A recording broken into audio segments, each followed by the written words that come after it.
I news. महाराष्ट्रातल्या तरुणांनी अभ्यासाबरोबरच उद्योग व्यवसायांच्या मार्गदर्शन शिबिरांमध्येही सहभागी होऊन त्यातून स्वतःचा व्यवसाय सुरू करण्यास प्रयत्न करावा, असे मत मंत्रालयातील उद्योग, ऊर्जा व कामगार विभागाचे सचिव हेमलता वाविस्कर यांनी मांडले. Rotary club of Satana Baglan व महालक्ष्मी देवी मंदिर ट्रस्ट यांच्या संयुक्त विद्यमाने सुरू असलेल्या बागलाणच्या नवदुर्गांची जीवनगाथा या मालिकेतील दुसऱ्या माळेला उपस्थित असलेल्या कार्यक्रमातून तरुण तरुणींना मार्गदर्शन करताना हेमलता वाविस्कर बोलत होत्या. नमस्कार. मला आपण आवाज ऐकू येते माझा? Yes yes yes. मला आपण ह्या देवीच्या व्यासपीठावर बोलण्याची संधी दिली याच्याबद्दल मी आधी महालक्ष्मी देवी ट्रस्ट व आपले रोटरी क्लब सटाणा श्री योगी शाहिरी यांची अतिशय आभारी आहे. आणि त्यानिमित्त मला म्हणजे खूप कौतुक वाटलं माझं स्वतःचं आणि त्यांचं देखील, की त्यांनी म्हणजे सगळ्या हेरून अशा सगळ्या शोधल्या की ज्या बागलाण तालुक्याला पुढे घेऊन जातील. तर मी माझा परिचय करून दिलेला आहे अभिजित रौंदळ यांनी. पुन्हा परिचय करून देण्यापेक्षा मला असं वाटतं की मी तुम्हाला काय आपल्या बागलाण तालुक्यात जे मुलं आता करोनाने घरी आहेत किंवा त्यांना असं वाटतं की आम्हाला काहीतरी मार्गदर्शन व्हावं की इंडस्ट्री म्हणजे नेमकी काय असते, आपण काय केलं पाहिजे. तर याच्याबद्दल मी योजना ज्या काही उद्योग विभागामार्फत राबवल्या जातात त्यांची थोडीशी माहिती मी आपल्यापर्यंत पोहोचवण्याचा प्रयत्न करते. सर्वात महत्वाकांक्षी योजना आपल्या समोर आणलेली आहे मुख्यमंत्री रोजगार निर्मिती कार्यक्रम. याच्यामध्ये तुम्हाला काय करायचं आहे, जे तुम्हाला कुठे फिरायचं नाहीये, गव्हर्नमेंटने तुम्हाला अतिशय चांगला प्लॅटफॉर्म बनवून दिलेला आहे आणि तो म्हणजे पोर्टल तयार केलेला आहे. वेबसाईटचं नाव तुम्ही लिहून घ्या, MAHA-cmegp.government.gov.in हे पोर्टल आहे. त्या पोर्टलवरती तुम्ही म्हणजे त्याच्यासाठी आता तुम्हाला असं वाटेल की माझी एज्युकेशनल क्वालिफिकेशन काय पाहिजे आहे, माझं एज्युकेशनल क्वालिफिकेशन काय पाहिजे आहे, माझी इलिजिबिलिटी काय पाहिजे आहे की ज्याच्यामुळे मी आज काहीतरी करू शकेल. तर गव्हर्नमेंटने इलिजिबिलिटी क्वालिफिकेशन अतिशय कमी केलेलं आहे. 7वी पास जे असतील ते 10 लाखापर्यंतचा प्रोजेक्ट टाकण्यासाठी इलिजिबल असतील आणि 10वी पास असतील ते 25 लाखाच्या पुढचे जे प्रोजेक्ट असतील त्याचे टाकण्यासाठी इलिजिबल असतील. तर आता तुम्हाला परत पुढचा एक प्रश्न आहे की बाबा आम्ही का म्हणजे आता ही काय प्रोसेस आहे. तर ही प्रोसेस अशी आहे की तुम्ही महाराष्ट्र गव्हर्नमेंटच्या पोर्टल आहे MAHA-cmegp.gov.in हे पोर्टल आहे. आता त्याच्यामध्ये समजा आता पोर्टलची पहिली तुमची इलिजिबिलिटी काय आहे. इलिजिबिलिटी असे आहे की तुमचं कोणतंही स्थिर इन्कम नसावं. म्हणजे आता समजा मला टाकायचं आहे उद्योग तर मी टाकू शकणार नाही, कारण की मी वर्किंग आहे, मला स्टेबल इन्कम आहे. म्हणजे तुम्ही तुमचं छोटंसं दुकान आहे, तुम्ही काहीतरी सर्व्हिसेस देता आहे, तुमचं ऑनलाईन तुमची काहीतरी म्हणजे आता सध्या करोनामुळे सगळं ठप्प पडल्यामुळे काहींनी आपले छोटे छोटे शॉपिंग ऑनलाईन व्हॉट्सअपवरती ग्रुप तयार केलेले आहे ज्याच्या मार्फत ते प्रॉडक्ट घरी पोहोचवत आहेत. तुमच्या अशा सर्व्हिसेस आहेत, कोणाचं पार्लर आहे, कोणाचं सलून आहे, कोणाचं काय आहे, म्हणजे ज्यांचं स्टेबल इन्कम नाही आहे असं कोणीही महाराष्ट्रातील रहिवासी ज्याचं वय 18 ते 45 असे जे रहिवासी आहेत ते ह्या योजनेचा लाभ घेऊ शकतात. आता ही तुम्हाला इलिजिबिलिटी समजली. आता तुम्हाला असं आता गव्हर्नमेंटचं पण कसं असतं की गव्हर्नमेंट स्वतःच्या पॉकेटमधनं 100% तुम्हाला देणार नाही. तुमचं स्वतःचं पण काहीतरी भाग भांडवल पाहिजे. ते आम्ही म्हणजे अतिशय कमी भाग भांडवल तुम्हाला उभं करायचं आहे. म्हणजे तुम्हाला 5 to 10%. तुम्ही जर SC ST आणि महिला आणि माजी सैनिक असाल तर तुम्हाला 5% आणि जे तुम्ही बाकीचे असाल त्यांना 10%. म्हणजे सपोज मला जर 10 लाखाचा प्रोजेक्ट टाकायचा आहे तर मला किती टाकावं लागणार आहे, फक्त मला स्वतःचे 10,000 रुपये टाकावे लागणार आहेत त्याच्यामध्ये. तर आतापर्यंत आमच्याकडे म्हणजे महाराष्ट्र शासनाकडे या योजनेच्या अंतर्गत 40,000 मुलांचे अर्ज आलेले आहेत. 40,000 मुलांचे अर्ज आलेले आहेत. तर माझी अशी इच्छा आहे की आपल्या तालुक्यातील देखील काही मुलांनी पुढे यावं आणि ह्या योजनेचा अवश्य लाभ घ्यावा. आता ह्या योजनेमध्ये तुम्हाला आता कसं खर्चाचं वर्गीकरण कसं असणार आहे आणि पुढे स्टेप बाय स्टेप प्रोसेस कशी असणार आहे. तुम्ही ऑनलाईन ऍप्लिकेशन केलं, ऑनलाईन ऍप्लिकेशन आमच्याकडे येणार, त्याच्यामध्ये तुम्ही तुमची स्वतःच तुम्हाला किती गुंतवणूक करायचे, काय करायचे हे त्याच्यामध्ये तुम्ही लिहिणार. किंवा तुमचं आणि स्वतःचं आता मी तुम्हाला सांगितलं की तुम्ही कोणत्या कॅटेगरीमध्ये बसतात, 5% तुम्हाला टाकायचे आहेत की 10% टाकायचे, हे तुम्ही तुमचं बघा. ते तुम्ही मेन्शन केलं त्याच्यामध्ये. त्याच्यानंतर खर्चाचं म्हणजे गव्हर्नमेंटकडे आल्यानंतर गव्हर्नमेंट काय करणार, ते स्क्रुटिनाइज करणार. तुम्ही जे डॉक्युमेंट्स पाठवलेले ऑनलाईनच आहे ही सिस्टीम, पण तुम्हाला कोणाच्या दारात जायचं नाही आहे. गव्हर्नमेंट ऑनलाईन सिस्टीम मध्ये तुमचे फॉर्म आहे ते स्क्रुटिनाइज करणार. स्क्रुटिनाइज केल्यानंतर त्याच्यामध्ये तुम्हाला 60 गव्हर्नमेंटच बँकांकडे ते ऍप्लिकेशन पाठवणार की बाबा हे इलिजिबल कॅन्डिडेट आहेत आमचे. आणि गव्हर्नमेंटने प्रत्येक बँकेला ते टार्गेट पण दिलेलं आहे मुख्यमंत्री रोजगार निर्मिती कार्यक्रमाचे. तर गव्हर्नमेंट बँकेचं लोन तुम्हाला सँक्शन करून देणार 60 ते 75%. म्हणजे तुमचं स्वतःचं भांडवल आणि गव्हर्नमेंट स्वतःचे पैसे देणार आहे त्याच्यामध्ये. 60 ते 75% गव्हर्नमेंटने तुम्हाला लोन सँक्शनसाठी बँकेकडे पाठवलं. तुमचं स्वतःचं 5 ते 10% पर्यंतच आणि गव्हर्नमेंट स्वतःचं सहाय्य करणारे 15 ते 35% म्हणजे हा अतिशय चांगला प्रोग्राम आहे की जे मुलं आता समजा माझं आता कृषी आधारित कृषीपूरक असं माझ्याकडे आहे. म्हणजे समजा मी पोल्ट्री फार्म आहे माझ्याकडे, तर मला पोल्ट्री फार्म माझा परत असं थोडा एक्सपेंड करायचा आहे. माझं छोटाच आहे, छोटा आहे, मला एक्सपेंड करायचा. एक्सपेंड करण्यासाठी माझ्याकडे पैसे नाही आहेत. तर मी काय करणार, मला वाटलं की मला हे मोठा करायचंय, मी माझा मोठा केला की मी अजून 2 मुलांना नोकरी देऊ शकेल किंवा माझ्याकडे अजून 4 मुलं येतील, थोडी एम्प्लॉयमेंट कमी होईल. तर मी अशा ह्या स्कीम मध्ये भाग घेऊ शकतो. मला असं वाटतं की हे तुम्हाला समजली असेल ही योजना, किंवा अजून याच्यामध्ये तुम्ही मला जर काही क्वेश्चन्स असतील तर थोडे सांगितले तर मी थोडं त्याच्यामध्ये परत सांगणार. याच्यामध्ये तुम्हाला काय आहे, जर तुमचं सिलेक्शन झालं तर तुम्हाला ट्रेनिंग पण गव्हर्नमेंट कडनं एक समुपदेशन म्हणून एक छोटंसं ट्रेनिंग असणार आहे, ते गव्हर्नमेंट कडनं दिलं जाणार आहे. पण सगळ्यात पहिल्यांदा तुम्ही तुमची स्वतःचा सेल्फ कॉन्फिडन्स पाहिजे. म्हणजे आता मी तुम्हाला सांगते की मला इंडस्ट्रियलिस्ट व्हायचंय, मला ऑफिसर व्हायचंय, याच्यामध्ये मला माझं स्वतःचा विश्वास पण पाहिजे.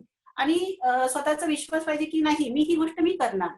आता मी तुम्हाला एवढी चांगली स्कीम सांगितली, आता तुम्ही ऐकणारे सगळेजण आहेत, तुम्ही सगळेजण ऐकणारे आहेत. तुम्हाला ही स्कीम वाटली की नाही, मी आता आम्हाला ही गाईडलाईन मिळाली तर आम्ही याच्यामध्ये पुढे जाणार. किंवा कोणी आता इथे पॅरेंट्स असतील, त्यांना वाटत असेल की माझ्या मुलांना एमपीएससी बद्दल तर पल्लवी मॅडम वेगळं बोलणारच आहेत, पण म्हणजे माझं स्वतःचं याच्यामध्ये एक व्यक्तिगत मत आहे पालकांना सांगायचं आणि मुलांना पण सांगायचं की मुलांनी देखील आपण जे काही करतोय त्याच्याशी प्रामाणिक राहावं. आपल्या आई वडिलांना फसवू नये की बाबा मी एमपीएससीचा अभ्यास करतोय, हे करतोय आणि त्याच्यामध्ये तुम्ही ते काही करणार नाही. आणि आई वडिलांना वाटेल की अरे आपले मुलगा एमपीएससीचा अभ्यास करणार, त्याला सगळं आपल्याला प्रोव्हाइड केलं पाहिजे आणि त्याला कुठे कमतरता यायला नको. मग ते आपले बिचारे कष्ट करणार आणि मुलांनी आपलं तिथे अभ्यास नाही करायचा. एमपीएससी म्हणा किंवा इंडस्ट्रियलिस्ट म्हणून म्हणा, तुम्हाला जगायचं असेल तर तुम्हाला स्वतःचं हार्डवर्क त्याच्यामध्ये स्वतःचा व्यवस्थित फॉलोअप घेणं ही पण गरजेची गोष्ट आहे. नंतर मी आता तुम्हाला सेकंड अजून एक योजना आहे आमच्याकडे, ती फक्त महिलांसाठी आहे. म्हणजे आपले पहिली योजना आहे ती महिला त्याच्यामध्ये सहभागी होऊ शकतात. पहिल्या योजनेत सर्व सहभागी होऊ शकतात. बचत गट त्याच्यामध्ये भाग घेऊ शकतात. आताची दुसरी आपण एक योजना आणलेली आहे. दुसरी आपण महिला उद्योजकांना, आता आपल्या महिला उद्योजक कशा निर्माण होतील आपल्या याच्यामध्ये, महिला उद्योजक कशा निर्माण होतील. तर महिला उद्योजक आपल्याकडे 9% आहे आणि आपल्या गव्हर्नमेंटने ठरवलंय की हे जे पर्सेंटेज आहे महिला उद्योजकांचं हे आपल्याला 20% पर्यंत वाढवायचं आहे. तर त्याच्यासाठी आपल्याला महिला उद्योजकांना आपल्याला कसं पुढे आणता येईल. तर याच्यामध्ये मात्र तुमचे जे छोटे छोटे बचत गट आहेत की जे आता बचत गट काही म्हणजे छोटे छोटे गार्मेंट्स तयार करतात, लेडीजचे गार्मेंट असतात ते बनवतात. तर या योजनेसाठी आपलं लाभ घ्यायचा असेल तर त्याच्यामध्ये 100% पार्टनरशिप लेडीजची पाहिजे किंवा त्याच्यामध्ये 50% पार्टनरशिप लेडीजची असून 50% एम्प्लॉई सुद्धा लेडीज पाहिजे, अशी ही योजना आहे. तर याच्यासाठी आपल्याला जिल्हा उद्योग केंद्र जे नाशिक आहे इथे तुम्हाला ऍप्लिकेशन द्यावं लागणार आहे. याच्यामध्ये पण शासनाकडनं तुम्हाला स्वतःचं 15 ते 20 लाखापर्यंत गव्हर्नमेंटचा पण सपोर्ट आहे. त्याच्यामध्ये तुम्ही जे स्वतः बचत गटाने समजा स्वतः लोनसाठी ऍप्लिकेशन केलेलं असेल तर त्याचा जो व्याजाचा जो दर असतो तो गव्हर्नमेंट तुम्हाला पेड करणार आहे. तुम्ही प्रोडक्शन मध्ये गेले की त्याच्या पुढे काही काही बचत गट सुरुवातीपासूनच प्रोडक्शन मध्ये, तर त्यांना ते खूप सोपं होणार आहे. तर ही एक योजना आहे. आणि अजून आपल्याकडे एक सर्वांसाठी अशी मोठी योजना आहे, पॅकेज स्कीम ऑफ इन्सेंटिव्ह म्हणून एक योजना आहे की ज्याच्यामध्ये तुम्हाला कोणी हे छोटे मोठे उद्योग त्याच्यामध्ये छोटे मोठे उद्योग त्याच्यामध्ये भाग घेऊ शकतात. त्याच्या जिल्हा उद्योग केंद्राकडे तुम्ही जा आणि ती सर्वांसाठी खुले. त्याच्यामध्ये पण तुम्हाला तुम्हाला 50 कोटी पर्यंत तुम्ही इन्व्हेस्टमेंट करू शकतात. त्याच्यामध्ये तुम्हाला 7 वर्षे तुमची जी इलेक्ट्रिसिटी ड्युटी असते ती इलेक्ट्रिसिटी ड्युटी तुमची माफ असते. त्याच्यानंतर तुम्हाला पॉवर टेरिफला मध्ये सवलत असते.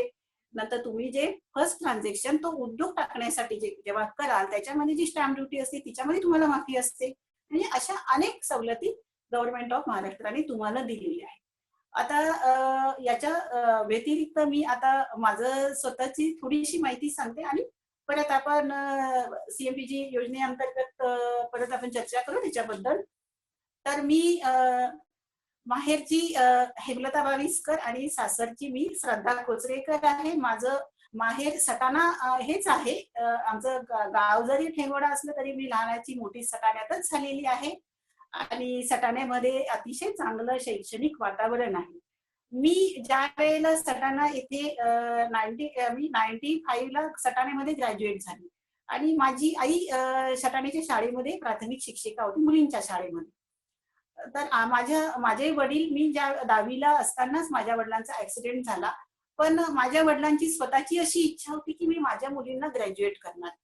तर मी माझ्या मुलींना ग्रॅज्युएट करणार आणि मग आईने ते त्यांचं स्वप्न पूर्ण करण्याचं ठरवलं.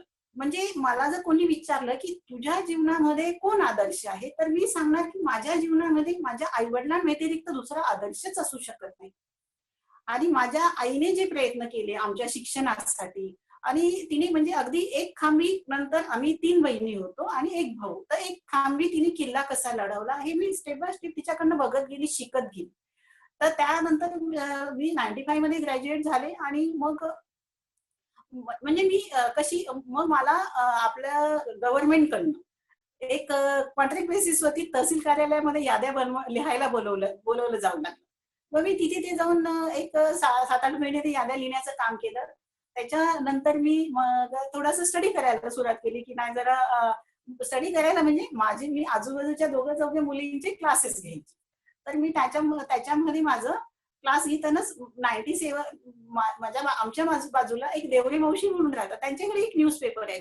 तर सटाण्याची परिस्थिती बघा कशी. आता तुम्हाला एमपीएससी चे फॉर्म सगळे अवेलेबल आहेत. सगळे सगळे एमपीएससी चे फॉर्म तुम्हाला ऑनलाईन अवेलेबल आहे. पण सटाण्यामध्ये त्यावेळेला मला फॉर्म उपलब्ध नव्हता आणि मी माझा पहिला नोकरीचा फॉर्म हा मी हाताने लिहिला होता. हाताने लिहिलेला फॉर्म मी सबमिट केला आणि मी माझं सिलेक्शन झालं. सिलेक्शन झाल्यानंतर मी तिथे जॉईन झाल्यानंतर म्हणजे आता मला असं अनेक वेळा विचारतं की तुम्ही काय संघर्ष केले. तर मी संघर्ष तर भरपूर केले आहेत. तर संघर्ष भरपूर केले आहेत. त्याच्यामध्ये मी माझं 2000 मध्ये माझं लग्न झालं. म्हणजे मी मुंबईमध्ये जॉब करायला आली आणि मुंबईमध्ये 80% लोक कोकणातले आहेत. माझे मिस्टर कोकणातले आहेत, मालवणचे. देवेन कोचरेकर आहे, ते सेंट्रल गव्हर्नमेंटमध्ये पोस्ट ऑफिसमध्ये कामाला आहे. मी कोर्टात कामाला लागले, माझे मिस्टर तिथे होते आणि आमचं मग माझ्या लग्नानंतर मात्र मी मुंबईत आल्यानंतर मला कळलं की इथे एमपीएससी मार्फत ह्या देखील वरच्या लेवलच्या एक्झाम्स असतात आणि मग मी त्या एक्झाम्ससाठी प्रयत्न सुरू केले. पण मला म्हणजे कोणी म्हणत असेल की किती मोठा पिरियड झाला की ही 98 ला जॉईनिंग झाली आणि 2007 ला ही इथे झाली. पण माझं म्हणजे ठरलेलं होतं की हा वन वे आहे, इथून आपल्याला रिटर्न बॅक यायचं नाहीये. म्हणजे मुलांनी किंवा मुलींनी की लग्नानंतर देखील आपण करिअर करू शकतो असं काही नाही की आपण लग्नानंतर करिअर करू शकत नाही किंवा मला मुली झाल्या. आणि मग मला त्याच्यामध्ये मी 2000 आणि 2003 ची माझी ही एक्झाम आहे. तर त्यावेळेला माझे बेबी एकदम छोट्या होत्या. एक बेबी माझी 3 वर्षाची होती, एक बच्चू माझं 2 महिन्याचं होतं. त्या याच्यामध्ये मी एमपीएससी ची प्रिलिम द्यायला गेली.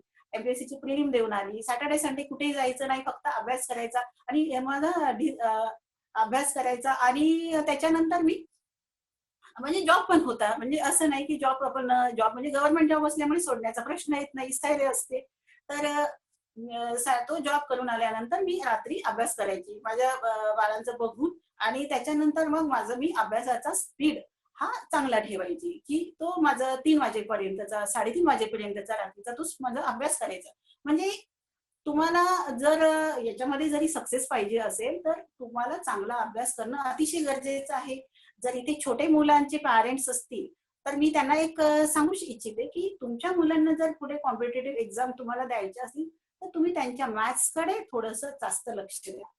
मॅथ्स त्यांचं चांगलं पाहिजे, कारण की एमपीएससी एक्झाम मध्ये मॅथ्स हा हिस्सा काम म्हणजे कामाचाच आहे. त्यांच्या मॅथ्सकडे थोडंसं तुम्ही लक्ष द्या आणि त्याच्यानंतर तुम्ही त्यांना थोडंसं जनरल नॉलेज म्हणजे रोज एक कोणता तरी न्यूजपेपर वाचण्याची सवय ठेवा. किंवा ते जर वाचण्याचा कंटाळा करत असतील, तर तुम्ही त्यांच्याशी डिस्कस करा, की नाही आज ना ही न्यूज झाली, ही न्यूज 5 मिनिटाचा वेळ तुम्ही त्यांच्यासाठी द्या.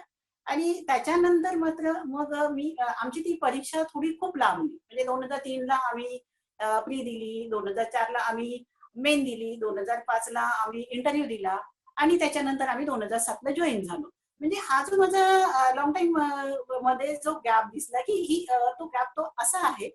आणि त्याच्यानंतर मी मंत्रालयात सर्व्हिसला लागली, की मग सरळ सेवेने डायरेक्ट कक्ष अधिकारी म्हणून तिथे सर्व्हिसला लागली. आणि तिथे देखील मी एक ठरवून घेतलं, की हे इथे देखील आपण चांगलं काम करायचं. आपण कोणत्याही ब्रांचमध्ये गेलो तर आपल्या कामाचा ठसा तिथे उठवायचा. आणि मग त्याच्यानंतर मग माझं मी उद्योग विभागात गेली. पहिल्यांदा मी फायनान्समध्ये काम केलं, त्याच्यानंतर मी उद्योग विभागात काम केलं. उद्योग विभागामध्ये आमच्याकडे मग मॅग्नेटिक महाराष्ट्र हे इव्हेंट होत्या. आणि मग मॅग्नेटिक महाराष्ट्रात ज्या वेळेला आपण पूर्ण राज्याचा विचार करतो, त्यावेळेला आपल्याला म्हणजे आम्ही जे ऑफिसर्स असतो त्यावेळेला आम्हाला घराचा विचार सोडून द्यावा लागतो.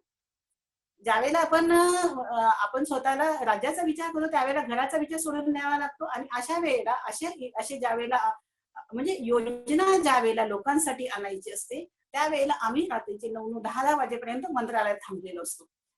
आणि त्याच्यानंतर मग ह्या तुमच्यापर्यंत ह्या योजना येतात. आता महिला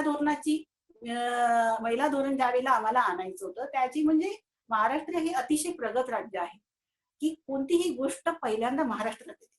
तर ती कशी येते?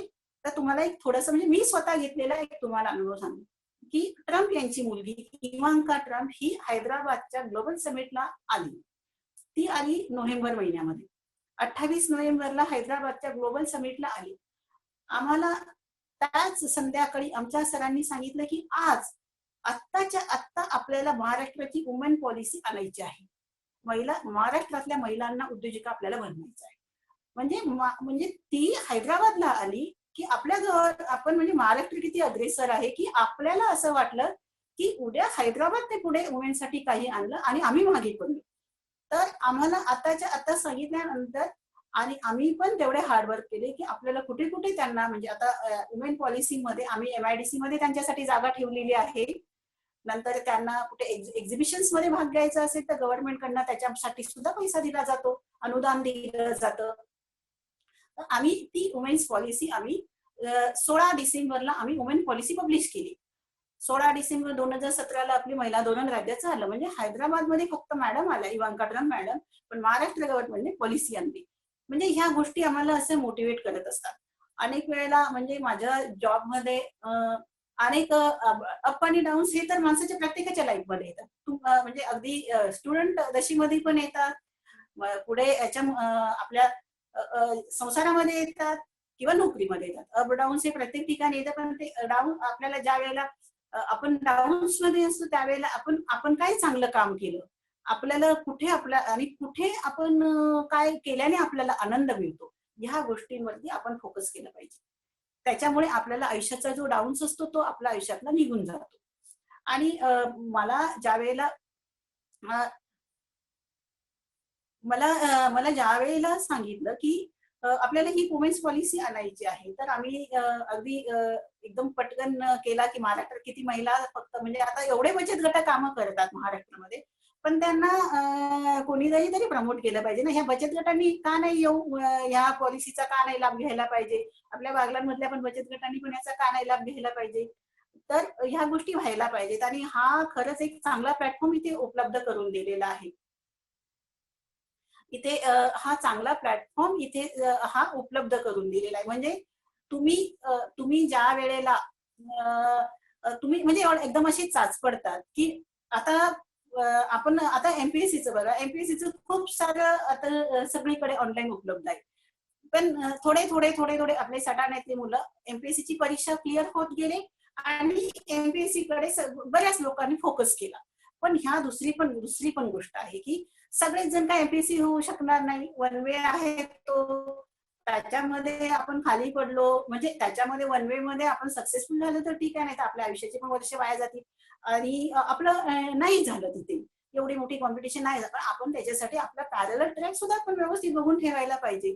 कोणतंही जे काम करणार ते काम तुम्ही नीट करा.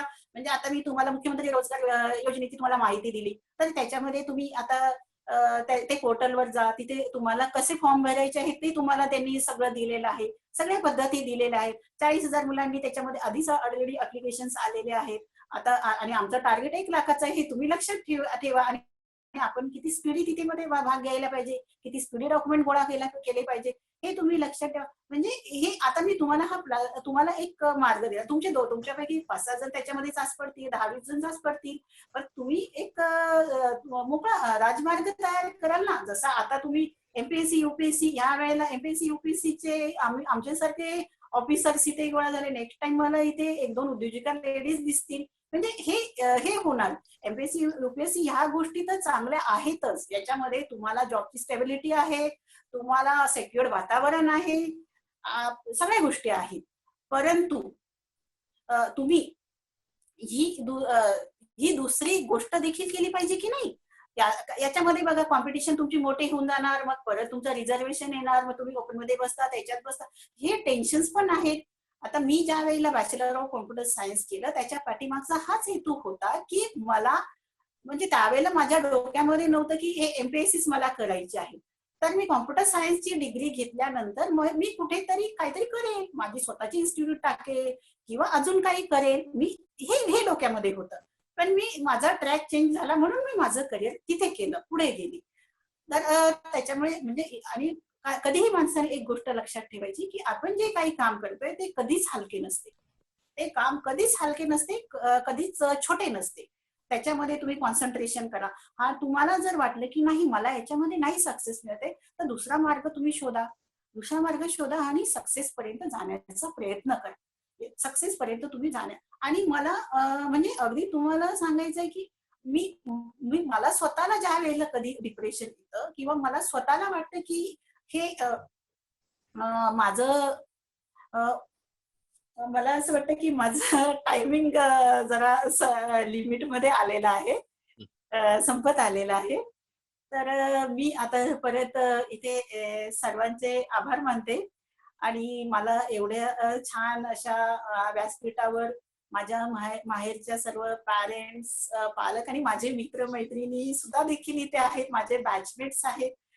त्यांनी मला सगळं माझी ही मुलाखत ऐकली. माझी ही मुलाखत किंवा जर ऐकली त्याच्याबद्दल मी सर्वांचे आभारी आहे. मालेगाव येथे कार्यरत असलेल्या सहाय्यक परिवहन अधिकारी पल्लवी कोठावदे यांनी याच मार्गदर्शन मालिकेतून तरुणांशी संवाद साधताना त्या म्हणाल्यात की वाहतुकीचे नियम पाळण्याची जबाबदारी प्रत्येकाची असते. आजचे तरुण नेमक्या याच गोष्टीकडे दुर्लक्ष करतात, त्यामुळे अपघातांचे प्रमाण वाढते. तरुणांनी वाहन चालविताना स्वशिस्त व नियमांचे काटेकोर पालन केले पाहिजे, असे आवाहन कोठावदे यांनी केले. नमस्कार, आवाज येतोय माझा? येस, नमस्कार. नमस्कार माझ्या सर्व बंधू भगिनींनो. सर्वप्रथम तर ऑनलाईन मीडियाचा अतिशय योग्य असा वापर करून मला इथे तुम्हाला सर्व माझ्या बंधू भगिनींना आणि काका काकू आत्या जे कोणी माझे सर्व माहेरवाशी आहेत त्यांना भेटण्याची संधी दिली, त्याबद्दल तुमची रोटरी क्लब ऑफ इंडिया सटाणाची मी परत एकदा आभार मानते. आणि त्यांचे जे पदाधिकारी आहेत त्यांनी वेळोवेळी मला फोन करून जी पण आहे त्या सगळ्या गोष्टींची रूपरेषा सांगितली. आधी काही कल्पना नव्हती, पण जेव्हा ह्या सगळ्या गोष्टी कळाल्या तेव्हा खूप आनंद झाला. कारण काय असतं की जेव्हा आपण काहीही कशातही यश मिळवतो, बघा आपण घरातही उदाहरण बघा की जेव्हा आपण यश मिळवतो तेव्हा आपले आई वडील असतात, म्हणजे घरातले जी आपली माणसं असतात ती पटकन कधी शाबास नाही म्हणणार आपल्याला, बाहेरची लोक येऊन म्हणतील. कारण त्यांना हवं असतं की यापेक्षा जास्त ह्या व्यक्तीने म्हणजे आपल्या माणसाने यश मिळवावं म्हणून. तशाच पद्धतीचं आहे की जेव्हापासून सिलेक्शन झालं तेव्हा खूप लोकांचे फोन आले वगैरे वगैरे. या सगळ्यांपेक्षा मला जो आपला माणूस म्हणजे आता जे तुम्ही माझी माहेरवाशी जी शाबासकीची पाठ माझी थोपटतायत त्याचं मला सगळ्यात जास्त कौतुक आहे. आज आपण कॉम्पिटिटिव्ह एक्झाम्स देताना आम्हाला स्वतःला काय अनुभव आले त्या गोष्टीची चर्चा करण्यासाठी इथे जमलो आहोत. माझी कौटुंबिक आणि शैक्षणिक पार्श्वभूमी तर भांबरे सरांनी आपल्याला सांगितलेलीच आहे अतिशय उत्कृष्ट पद्धतीने. त्याच्यात फक्त मी एक गोष्ट ऍड करायला म्हणेल की मला PSI ची पोस्ट मिळाली. एक माणसाने फक्त अल्पसंतुष्ट का राहू नये. PSI ची पोस्ट मिळाल्यानंतर मला असं वाटलं असतं की बस झालं आता, पण मी मेन्स क्लिअर केल्यानंतर फिजिकलला गेले नाही, कारण माझ्यामुळे एका व्यक्तीची जागा अडवली जाऊ नये असं मला वाटलं. त्यानंतर मी ह्या म्हणजे की जेव्हा आपण MPSCचा कॉम्पिटिटिव्ह एक्झामचा अभ्यास करतो तेव्हा फक्त आपल्याला राज्यसेवा वगैरे या एक्झामसाठीच त्याचा उपयोग होतो असं काही नसतं. या दरम्यान आपल्याला भरपूर साऱ्या कॉम्पिटिटिव्ह एक्झाम्स असतात की त्याचा उपयोग होत असतो. मधल्या काळात स्टेट इंटेलिजन्स ऑफिसरची देखील जागा निघाल्या होत्या, तेव्हाही मी फॉर्म भरला, तेव्हाही माझं सिलेक्शन झालं होतं. त्यानंतर स्पेशली डिप्लोमा इन मेकॅनिकल साठी किंवा प्रोडक्शनसाठी ज्या RTO डिपार्टमेंटमध्ये असिस्टंट इन्स्पेक्टर ऑफ मोटर व्हेकलच्या पोस्ट असतात त्यासाठी मी फॉर्म भरला, त्यात माझं सिलेक्शन झालं. आणि राज्यसेवे थ्रू माझं असिस्टंट RTO म्हणून सिलेक्शन झालं. त्यापैकी मला असिस्टंट RTO ही जी पोस्ट आहे ती मी जॉईन केली. सगळ्यात पहिल्यांदा अमरावतीला काम करून झाल्यानंतर नाशिकला 3 वर्ष होती आणि आता मालेगावला येऊन 1 वर्ष झालेलं आहे. म्हणजे आपला जो सटाणा तालुका आहे तो मालेगावच्या ज्युरिस्डिक्शन मध्ये येतो, त्यामुळे तुम्हाला कधीही काही काम असलं तरी हक्काने येऊन माझ्याकडे येऊन ते काम सॉल्व्ह करून घेऊ शकता. कारण ही सगळी माझी माणसं आहेत म्हणून मी हक्काने सांगते, बाकी इतरांना मी असं कधीही सांगत नसते.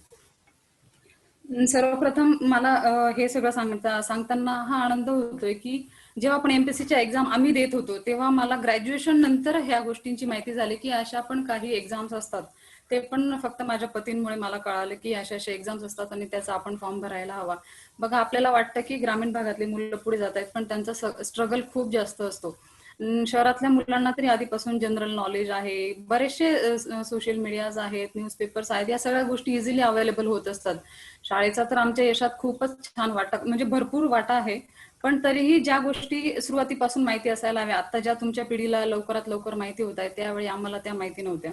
आणि आता MPSCचं शेड्यूलही त्यापैकी म्हणजे बऱ्यापैकी व्यवस्थित झालंय. आधी कसं होतं की आता या वर्षी जर एक्झामची डेट आली तर ती पुढच्या वर्षी एक्झाम होणार, त्याचं मेन्स त्याच्या पुढच्या वर्षी होणार, त्याची इंटरव्ह्यू त्याच्या पुढच्या वर्षी आणि 4 वर्षांनी त्याचा फायनल रिझल्ट लागणार. त्या मनाने आता व्यवस्थित त्याचे शेड्यूल आपल्याला दिसतात त्यांच्या साईटवर गेल्यानंतर.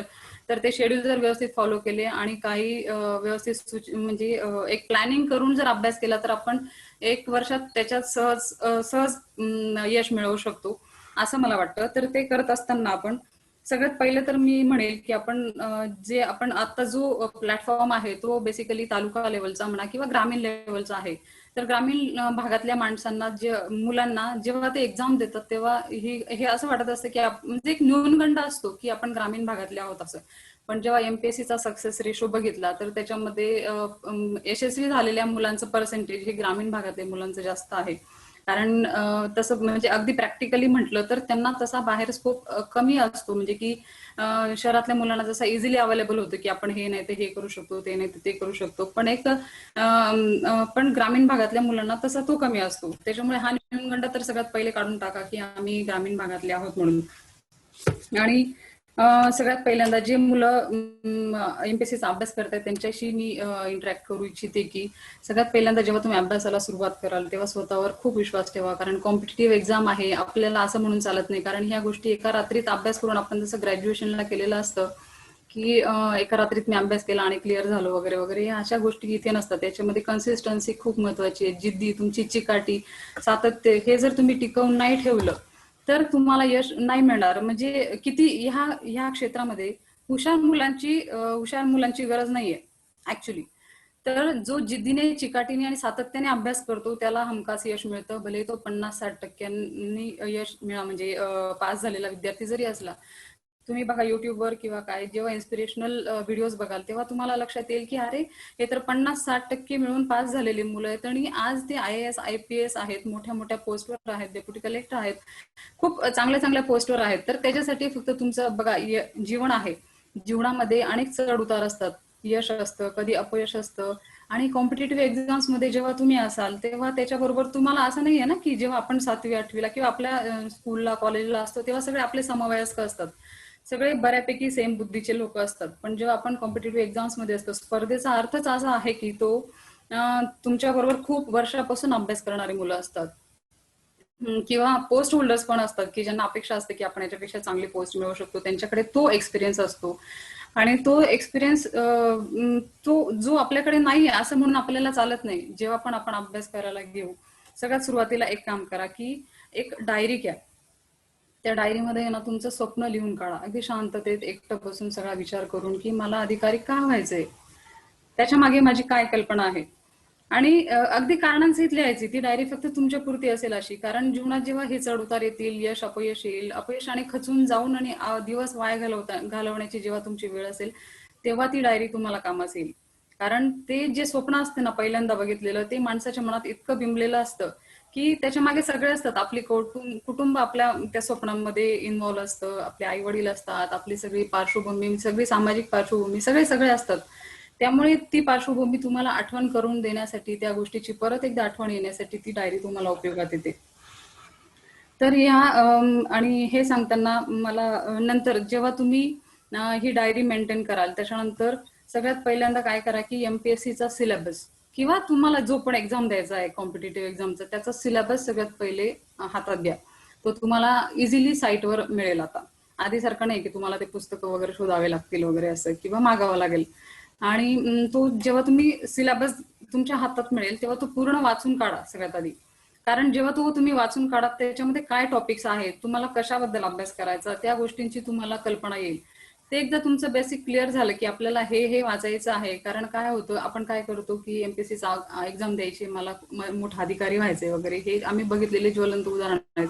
कारण सांगते, सगळ्यात सुरुवातीला जेव्हा मी अभ्यासाला सुरुवात केली होती तेव्हा मी पण खूप कन्फ्युज होते की मला काय करायचंय. तर याच्यासाठी आपल्याला दिशा मिळण्यासाठी आपण सगळ्यात आधी तो सिलेबस जेव्हा वाचू तेव्हा ते टॉपिक आपल्याला क्लिअर झाल्यानंतर जे बाजारात अवेलेबल पुस्तकं आहेत, ते त्यातला जो जास्त वाचला जातो ते पुस्तक सगळ्यात पहिले घ्या.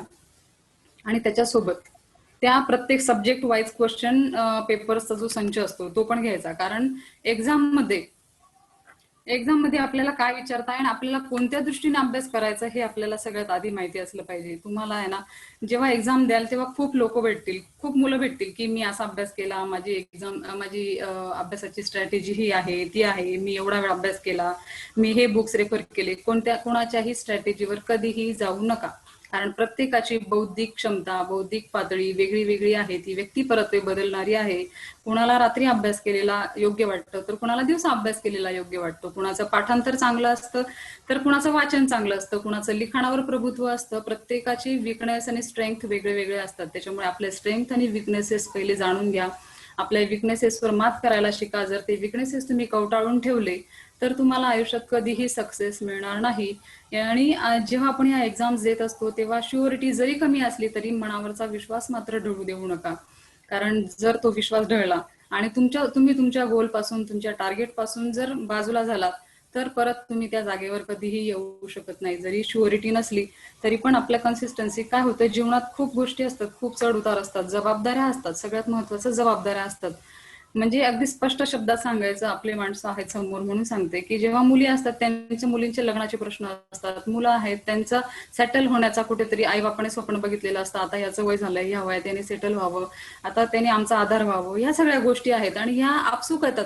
याच्यासाठी तुम्हाला नाकारून चालत नाही. असे खूप कमी लोक आहेत सक्सेस मिळालेले इथे की ज्यांची फॅमिली बॅकग्राऊंड एकदम सेट आहे, नुसतं जाऊन परीक्षेला बसायचे आणि किती वर्ष केलं तरी पण चालणार आहे असं खूप कमी असतं. ज्यांना ते अवेलेबल आहे ते तर खूपच नशीबवान म्हणावे. पण असे कमी लोक आहेत की या सगळ्या गोष्टी अवेलेबल असणार आहे. त्याच्यामुळे या गोष्टी काही बाजूला सारून आणि त्याच्यावर प्रभुत्व मिळवायला शिका थोडक्यात. की ज्या गोष्टींनी आपल्या निगेटिव्हिटी येणार आहे त्या गोष्टी बाजूला ठेवून आपण याच्यातून काय पॉझिटिव्ह घेऊ शकतो हे सगळ्यात पहिले महत्वाचं जाणून घ्या.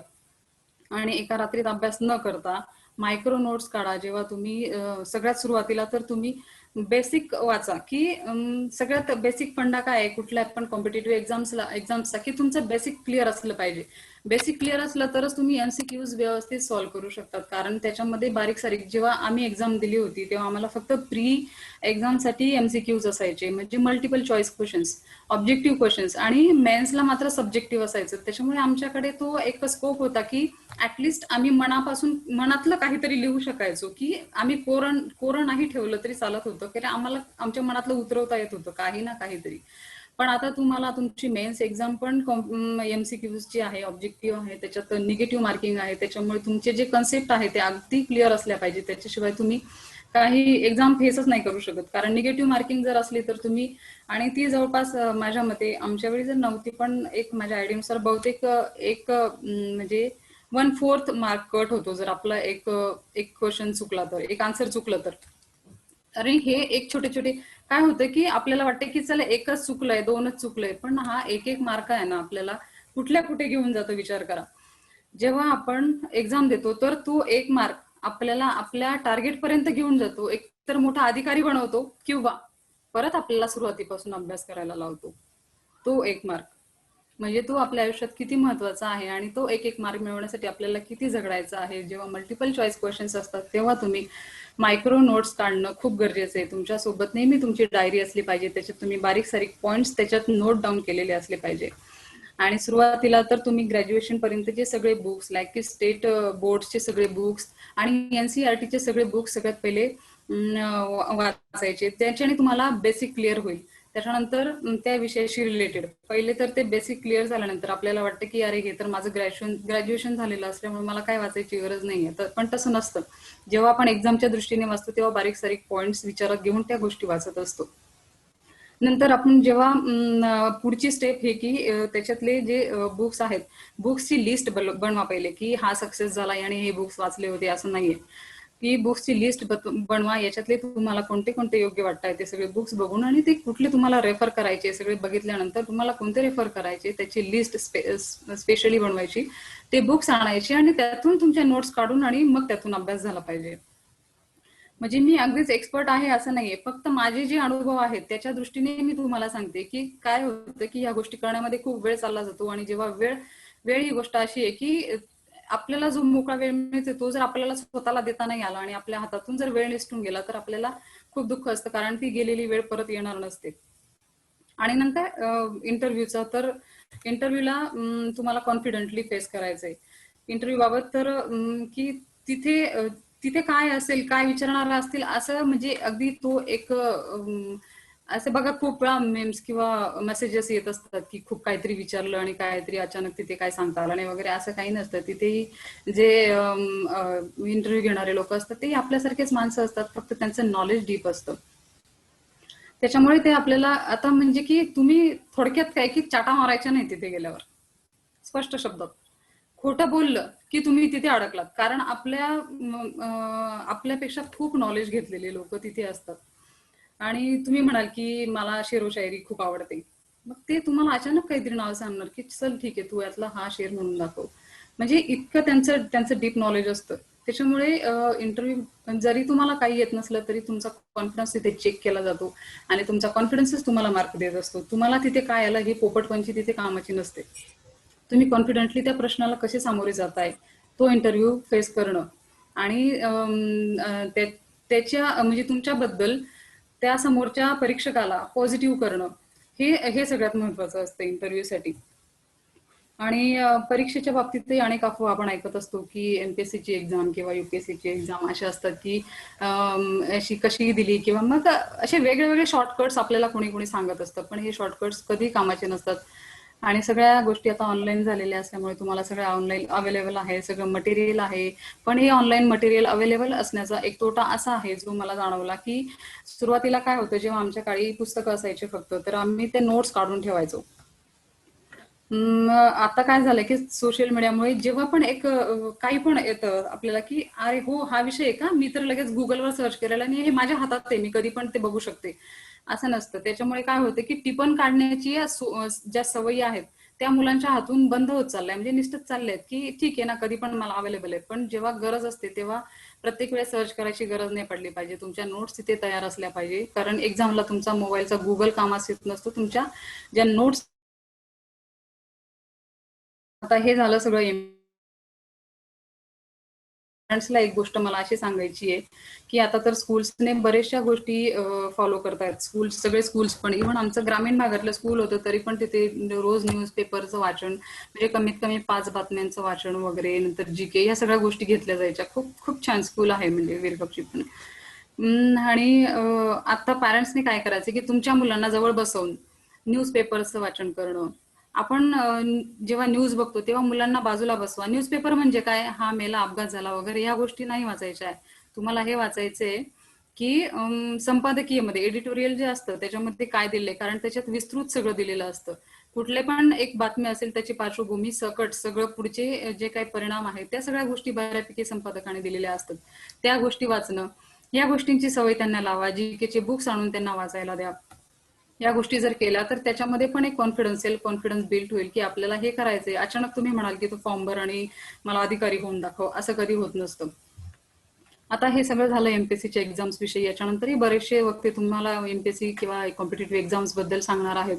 त्याच्यामुळे मी सगळ्यात आता याच्यानंतर मी माझ्या डिपार्टमेंटकडे वळेल की आरटीओ डिपार्टमेंट जे आहे त्याबाबत मला थोडंफार सांगायचंय की प्रत्येक व्यक्ती आज असं नाहीये की कुठलंही घर असं नाहीये की ज्याच्याकडे वाहन नाहीये, आणि कुठलाही तरुण असा नाहीये, अगदी रेअर सोडले तर, की ज्याला वाहन चालवता येत नाहीये. म्हणजे थोडक्यात जो चांगला ड्रायव्हर नाहीये. आता मी ग्रामीण भागातून आलेली असल्यामुळे मला एक गोष्ट प्रकर्षाने जाणवते की आपल्या इकडे लोकांना लायसन्स काढण्याची गरज वाटत नाही म्हणा, की ते म्हणजे त्यांच्या शानके खिलाफ वगैरे असते की काय माहिती नाहीये. तर आता जी लायसन्स काढायची प्रोसिजर आहे ती आता पहिल्यासारखी काहीही अवघड राहिलेली नाहीये. तुम्ही सरसकट परिवहन.gov.in या साईटवर गेल्यानंतर तुम्ही सारथी या पोर्टलवर जाऊन तुम्हाला लायसन्सचा सगळा सगळा फॉर्म आहे अवेलेबल. तो ऑनलाईन फॉर्म भरायचा आणि अपॉइंटमेंट घ्यायची, ऑनलाईन अपॉइंटमेंट. आणि ज्या दिवशी अपॉइंटमेंट आहे त्या दिवशी तुम्ही भरलेले फॉर्म, फी रिसिट आणि सगळं घेऊन आणि स्वतः तिथे येऊन एक्झाम द्यायची. आणि एक्झाम देण्यासाठी पण मी तुम्हाला एक सोपा मार्ग सांगेल. लर्निंग लायसन्सची जी एक्झाम असते कम्प्युटरवर, त्याच्याबद्दल पण खूप गैरसमज असतात की खूप अवघड असते वगैरे वगैरे. असं काही नसतं. तिथे 60% मार्क्स मिळाले की तुम्ही पास होतात. तुम्हाला एक छोटं ऍप सांगते मी. त्या एक्झाम जर तुम्हाला ती द्यायची असेल लर्निंग लायसन्सची, तर त्या ऍप मधले तुम्ही सगळे क्वेश्चन्स आन्सर सकट तिथे दिलेले आहेत. त्याच्या व्यतिरिक्त म्हणजे त्यातलेच बरेचसे क्वेश्चन्स तिथे येतात की तुम्ही त्यात पास होऊ शकतात. महा आरटीओ म्हणून एक ऍप आहे, ते तुम्ही डाउनलोड करा जर तुम्हाला ती एक्झाम द्यायची असेल. अगदीच लॉजिकल क्वेश्चन्स असतात, पण तरी जर तुम्हाला असं वाटलं की मला ही एक्झाम देऊन माझा महा आरटीओ बरोबर, जर तुम्हाला तुमचा कॉन्फिडन्स बिल्ड करून जर तिथे जायचं असेल आणि परत परत एक्झामला यायचं नसेल, कारण की तुम्ही आता एक्झाम दिल्यानंतर मग परत द्यायची असेल तर तुम्हाला परत सगळी प्रोसिजर करावी लागते. त्याच्यामुळे हे जर तुम्ही अभ्यास करून गेला तर तुम्हाला लर्निंग लायसन्स मिळवणं सोपं होईल. आणि आपल्याकडे हेल्मेट घालण्याची म्हणजे न घालण्याची एक एक पद्धत आहे म्हणा की फार फुशारकी वाटते मुलांना की मी हेल्मेट, कारण त्यांची हेअरस्टाईल खराब होते. बरोबर आहे ना, हेअरस्टाईल खराब होते. अरे तुमचं जर डोकंच नाही राहिलं तर तुम्ही हेअरस्टाईल करून काय फायदा आहे. जर डोकं आहे, सिर सलामत तू हेअरस्टाईल 50, एवढंच मी म्हणेल. तुम्ही किती हेअरस्टाईल करा, मुलींची ओढणी खराब होते, हेअरस्टाईल खराब होते, मुलांचे काय काय असे वेगळे वेगळे, किंवा मान दुखते माझी, असे बरेचसे आपल्याकडे कारण असतात. तर हे हेल्मेट जे आहे ना ते आपल्याला दंडापासून किंवा फाईन पासून वाचण्यासाठी नाही, तर आपल्या स्वतःचं संरक्षण करण्यासाठी आहे, हे लक्षात ठेवा. त्याच्यामुळे जेव्हा आम्ही बघतो की स्टॅटिस्टिक जेव्हा बघतो ऍक्सिडेंटची, तर हे बघतो की देशामध्ये जेव्हा सर्वे केला गेला ऍक्सिडेंटचा, तर त्याच्यामध्ये जवळपास 5 ते 5.5 लाख ऍक्सिडेंट्स दरवर्षी होतात. त्याच्यामध्ये 3 ते 3.5 लाख मुलं किंवा घरातले कर्ते आहेत ते जखमी होतात, आणि जवळपास 1.5 लाख मुलं जे 25 ते 35 वयोगटातील मोस्ट ऑफ आहेत ते मुलं मृत्युमुखी पडतात. एक एक व्यक्ती ज्याच्या मागे खूप स्वप्न आहेत, आई वडिलांचे स्वप्न आहेत, सगळ्यांचे स्वप्न आहेत, आणि त्याला तुम्ही इतक्या इझिली रस्त्यावर, म्हणजे रस्त्यावरच टाकतायत ते स्वप्न त्यांचे, रस्त्यावर त्यांचा चुराडा करतायत. तुमचा जीव जातो, फक्त एकट्याचा जीव जात नाही, त्याच्या मागे तुमचं पूर्ण कुटुंब उद्ध्वस्त होतं. कुणाचा तरी नवरा जातो, कुणाचा मुलगा जातो, कुणाचा जावई जातो, कुणाचे बऱ्याच गोष्टी त्याच्याशी रिलेटेड असतात. जर तुम्हाला तुमचं रक्त सांडायची एवढी हौस आहे ना, तर तुम्हाला देशाची सीमा आहे तिथे जाऊन तुम्ही रक्त सांडा मग, एक सैनिक म्हणून. कारण आपल्या देशातल्या रस्त्याला तुमच्या बलिदानाची गरज नाहीये. एकदम स्पष्ट, तुमच्या बलिदानाची रस्त्यांना गरज नाही, तर आपल्या देशाच्या सीमेला तुमच्या बलिदानाची गरज आहे. जर तुम्हाला जर तुम्हाला हे करायचं आहे की मला रेस मध्ये यायचंय, रेस म्हणजे की जसं आपण रस्त्याने बघतो कुठेतरी धूम स्टाईल एक रेस असते आपल्या आयुष्यात, आपण धूम स्टाईल लावून घेतलेली असते की मी पुढे मी पुढे, हे असं ही धूम स्टाईल तुम्हाला आयुष्यात काही उपयोगाची नाहीये. कारण धूम पिक्चर मध्ये जेव्हा आमिर खान ही धूम स्टाईल करत होता ना, तर तो करत नव्हता, त्याचे प्रोफेशनल्स करत होते. आपल्या बरोबर प्रोफेशनल कोणी नाहीये, पण आपल्याला उगा शायनिंग मारायची आहे. हे करून तुम्हाला कधीही फायदा होणार नाहीये, हे एवढं लक्षात ठेवा. त्याच्यामुळे ही धूम स्टाईल बाजूला ठेवून काही गोष्टींचं काटेकोर नियमांचं पालन केल्याशिवाय तुम्ही म्हणजे स्वतःचाही जीव वाचवू शकत नाही आणि दुसऱ्याचाही नाही. एका बरोबर तुम्ही 2 कुटुंब उद्ध्वस्त करता, एवढं लक्षात ठेवा. नंतर हेल्मेट आणि सीट बेल्ट विषयी मला सांगायचंय की सीट बेल्ट जर तुम्ही बसत असाल कारमध्ये, तर पुढे पण सीट बेल्ट आहे, तसेच मागच्या सीटवर बसणाऱ्या माणसालाही सीट बेल्ट लावणं गरजेचं आहे. कारण की जेव्हा ऍक्सिडेंट्स होतात तेव्हा मागच्या माणसाला सीट बेल्ट लावलेले नसल्यामुळे देखील तो मेलेला आपण बघितलेले आहे. नंतर अजून सांगायचं तर मोटर व्हेकल ऍक्टचे जे काही रूल्स आहेत, जे नियम आहेत, त्याचं काटेकोरपणे पालन करा. सीट बेल्ट वापरा. अजून विदाउट लायसन्स वाहन चालवू नका. भारक्षमतेचं पालन करा. हेल्मेट वापरा. अजून तुम्हाला काही जनरल काही क्वेश्चन्स असतील तर ते तुम्ही मला विचारू शकता. थँक्यू. खूप खूप खूप खूप धन्यवाद मॅडम. थँक्यू. खूपच छान इन्फॉर्मेशन आम्हा सर्वांना तुम्ही दिली आणि त्याचा फॉलो आम्ही जरूर करू. मी ZRR योगेश जाधव याला विनंती करतो की त्यांनी क्वेश्चन आन्सर सेशन घ्यायचं आहे. Over to you Yogesh. धन्यवाद सर. मॅडम, आपल्यासाठी पहिला प्रश्न असा आहे की सध्याची कोविड-19 ची परिस्थिती बघता बऱ्याचशा जाहिराती येत आहेत किंवा बरेचसे ऍडव्हर्टाईज टीव्हीला येत आहेत की परीक्षा पुढे ढकलण्यात आली किंवा परीक्षा या वेळेत होणार नाही. तर हे बघून बरेचसे मुलं फ्रस्ट्रेशन मध्ये जातात किंवा बऱ्याचशा मुलांना अभ्यासावरून परिणाम होतोय, अभ्यास करायला अडचणी येत आहेत बऱ्याचशा. तर या मुलांना सातत्य टिकवण्यासाठी आपण काय मार्गदर्शन कराल? आता जसं आपण चर्चा केली, आता आपण बोललो होतो की जीवनातले जे चढ उतार आहेत, हा पण एक जीवनातला एक चढ उतारच म्हणावा लागेल. कारण कोविडची जी परिस्थिती आहे ती आपण काही हाताने ओढवून घेतलेली नाही किंवा कोणत्याही देशाने हाताने ओढवलेली नाहीये. तर त्याच्यावर जसं सामान्य माणूस मात करतोय तसंच आपल्यालाही मात करावी लागणार आहे. जे कोणी एक्झाम देत आहे तो आता जर त्याला पॉझिटिव्हली घ्यायचं असेल तर आपल्याला मिळालेला हा वेळ आहे असं समजा. कारण की ही स्ट्रॅटेजी ठरवणारे आपण नाही आहोत की ती एक्झाम कधी व्हावी किंवा त्याचं शेड्यूल काय असावं. त्याच्यावर मागे बरीचशी सामाजिक पार्श्वभूमी आहे, बऱ्याचशा गोष्टी आहेत. त्यामुळे त्याचा जो अवधी आहे तो पुढे जरी ढकलला गेलेला असला तरी तो पॉझिटिव्हली घेऊन आपल्याला वेळ मिळाला आहे असं जर आपण म्हटलं तर त्याचा एक सकारात्मक आपल्याला हे दिसून येईल परिणाम. Thank you madam. सेकंड प्रश्न आहे, मॅम MPSC हे 12वी नंतर देता येता का ग्रॅज्युएशन नंतर? प्लीज एक्सप्लेन करा. MPSC हे कधी पण ग्रॅज्युएशन नंतर देता येतं. जेव्हा तुम्हाला प्रिपरेशन करायचं असेल तर त्याला काहीही एज लिमिट नाही. You can prepare from your, एकदम तुम्ही छोटे असल्यापासून पण तुम्ही प्रिपेअर करू शकतात. फक्त तुम्ही लास्ट इयरला असताना त्याची फायनल एक्झाम देऊ शकतात. एकच अट असेल की जेव्हा तुमचा फायनल रिझल्ट असेल किंवा इंटरव्ह्यू असेल तेव्हा तुमच्याकडे पास झाल्याचं एक सर्टिफिकेट असतं, जे ग्रॅज्युएशनचं पास झालेलं तुम्ही प्रूफ त्यांना दाखवता आलं पाहिजे. ओके. निगेटिव्ह मार्किंग बद्दल एक्सप्लेन करा मॅडम थोडंसं. निगेटिव्ह मार्किंग, जेव्हा आम्ही एक्झाम दिली कॉम्पिटेटिव्ह एक्झाम तेव्हा आम्हाला निगेटिव्ह मार्किंग नव्हती. हे आम्हाला आमचं सुदैव म्हणावं लागेल. जो काही आतापर्यंतच्या एक्झाम, त्याच्यानंतर आमच्यानंतर जो सिलेबस बदलला त्याच्यामध्ये एक क्वेश्चन जर चुकला तर त्याला 1/3 मार्क मायनस होत होता, म्हणजे एक क्वेश्चन चुकल्यावर. पण आता त्याच्यातही एक इम्प्रुव्हमेंट झाली, एक प्लस पॉईंट असं झाला की 1/3 मार्क मायनस न होता 1/4 मार्क मायनस होतो, म्हणजे 0.25 मार्क मायनस होतं. म्हणजे तुमचे 4 क्वेश्चन चुकले तर तुमचा 1 मार्क जातो, असं पण तो जातो. लहान मुले विना लायसन्स गाडी चालवतात तेव्हा गुन्हा कोणावर होतो? आता नवीन जी अमेंडमेंट आहे, ड्राफ्ट रूल आहे त्याच्यामध्ये, तर पालकांवरही ती शास्ती किंवा जो फाईन म्हणा किंवा मग ती शिक्षा आहे ती पालकांना पण लागू होणार आहे. त्याच्यामुळे पालकांनी खूप काळजी घ्यायची आहे की मुलांच्या हातात गाडी देताना, वाहन देताना प्रत्येक गोष्टीचा विचार करून वयाचे 18 वर्ष कंप्लीट केल्याशिवाय त्यांच्याकडे वाहन देऊ नये. 16 वर्षानंतर तुम्ही विदाउट गिअर लायसन्स काढू शकतात, पण आता पण त्याच्यामध्ये जो क्रायटेरिया आहे तो बिलो 50cc चा आहे आणि मार्केटमध्ये कुठेही जा तुम्हाला बिलो 50cc गाडी कुठेही आढळून येणार नाही. त्याच्यामुळे ते लायसन्स मिळणं अशक्य आहे, कारण तुम्हाला टेस्ट पण बिलो 50cc गाडीवर द्यावी लागते आणि तुम्हाला रस्त्यावर पण बिलो 50cc गाडी चालवावी लागते. आज तुम्ही कोणतीही टू व्हीलर घ्या अगदी छोटीशी, तरी ती 1,600cc पुढेच असते. त्याच्यामुळे तुम्ही 18 वयानंतरच जे तुम्हाला लायसन्स मिळणार आहे तेच सगळ्यात कामाचं आहे, आणि ते लायसन्स काढल्याशिवाय तुम्ही गाडी चालवू नका आणि पालकांनी देऊ नका. एमपीएससी यूपीएससी एक्झाम डेज आधी सेल्फ नोट्स कशा युजफुल ठरतात? सेल्फ नोट्स ज्या असतात त्या आपण व्यवस्थित आपलं वाचन करून आपल्या मनाने काढलेल्या असतात. त्याच्यातले जे बारीक सारीक पॉइंट्स असतात ते फक्त आपल्यालाच माहिती असतात आणि ते आपल्या मनात कुठेतरी बिंबलेले असतात, कारण ते आपल्या हाताने लिहिलेले असतात.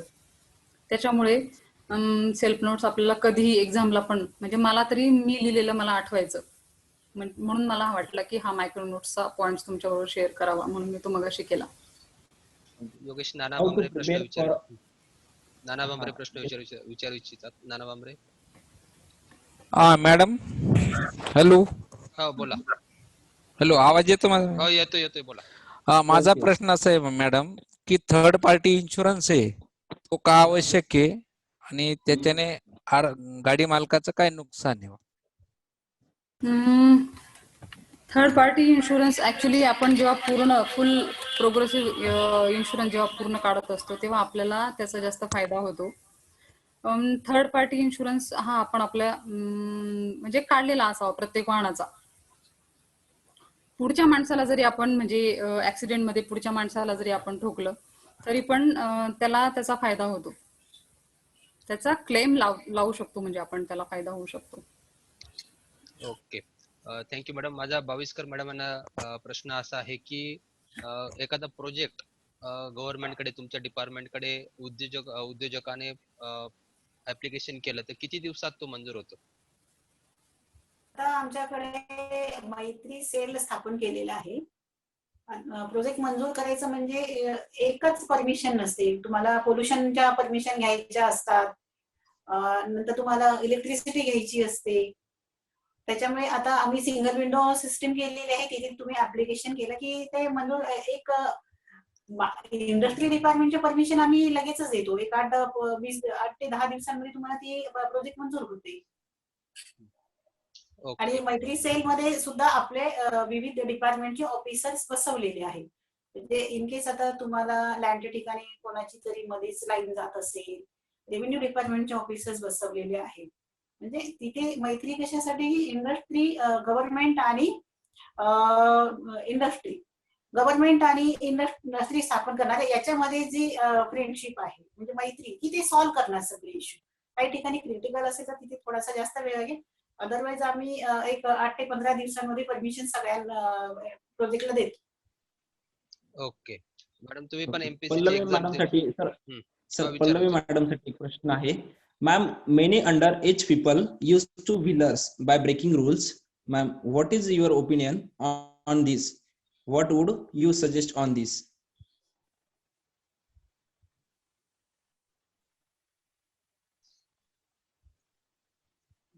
एक मिनिट मॅम, म्यूट झालाय वाटतं. ऑलरेडी तो क्वेश्चन विचारला होता योगेश. हो, यावर आपण चर्चा करून झाली आहे बहुतेक. Okay, okay okay madam. Google पेक्षा मॅडम, पुस्तकी इंटरव्ह्यू ज्ञान विषयी महत्त्वाचं. आपण काय सांगू इच्छितात? काय हॅलो, इंटरव्ह्यू देताना कोणकोणते प्रॉब्लेम फेस करावे लागले याविषयी काय सांगू शकता? इंटरव्ह्यू देताना मी मगाशी सांगितल्याप्रमाणे आपला सेल्फ कॉन्फिडन्स जर दिसला तर तो तुम्हाला तोच तुम्हाला मार्क देऊन जातो.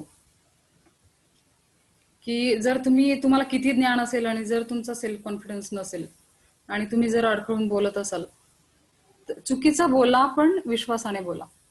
थोडक्यात तो तुमचा विश्वासच सगळ्यात महत्त्वाचा दुचाकी किंवा चारचाकी वाहनासाठी निवड क्रमांक उपलब्ध आहे का? आहे. साईटवर सगळं आहे. परिवहन.gov.in वर जा. वाहनमध्ये तुम्हाला सगळे जे काही आपल्या ऑफिसला चॉईस नंबर्स अवेलेबल आहेत किंवा जे गेलेले आहेत त्याची सगळ्यांची लिस्ट दिसेल आणि गव्हर्नमेंटने त्याच्यासाठी जी फिक्स केलेली फी आहे ती पण तुम्हाला दिसेल. इव्हन तुम्ही ऑनलाईन पण त्याची फी पे करू शकता. Okay, thank you madam. Thank you okay Yogesh. Okay, thank you so much ma'am. कार्यक्रमाच्या अध्यक्षस्थानी जळगाव रोटरी क्लबच्या अध्यक्षा संगीता पाटील होत्या. त्यांनीही यावेळी मार्गदर्शन केले.